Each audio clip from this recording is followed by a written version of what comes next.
আল্লাহ সন্তুষ্টির আশায় ৬৫,০০০ কোটি টাকা দান। আপনি কি এমন একজন বিলিয়নিয়ারের কথা জানেন যিনি নিজের কষ্ট করে গড়া প্রায় পুরো সম্পদই দান করে দিয়েছেন?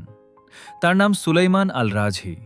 আজ তিনি সৌদি আরবের কিংবদন্তি ব্যবসায়ীদের একজন, কিন্তু তার শুরুটা ছিল একেবারেই সাধারণ।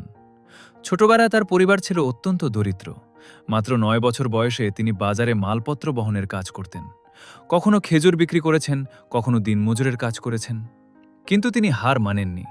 কঠোর পরিশ্রম আর সততার মাধ্যমে ভাইদের সঙ্গে একটি ছোট মানি এক্সচেঞ্জ ব্যবসা শুরু করেন।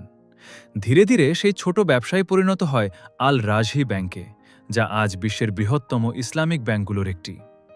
সময়ের সাথে সাথে সুলাইমান আল রাজহি বিলিয়ন ডলারের মালিক হয়ে ওঠেন।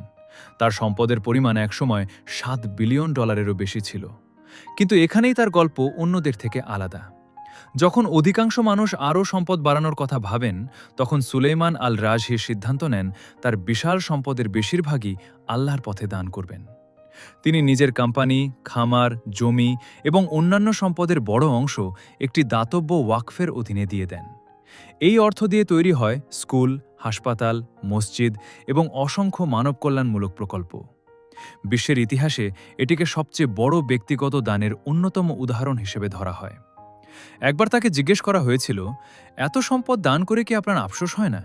তিনি উত্তর দিয়েছিলেন, আমি বিশ্বাস করি যা আমি আল্লাহর জন্য দিয়েছি সেটাই আসলে আমার প্রকৃত সম্পদ। গরিব এক শিশু থেকে বিলিয়নিয়ার, আর বিলিয়নিয়ার থেকে মানব সেবার প্রতীক। সুলাইমান আল রাজহির জীবন আমাদের শেখায়, সত্যিকারের ধনী সেই যে অন্যের জীবন বদলাতে পারে। আপনি কি তার মতো সবকিছু দান করতে পারতেন? কমেন্টে আপনার মতামত জানান।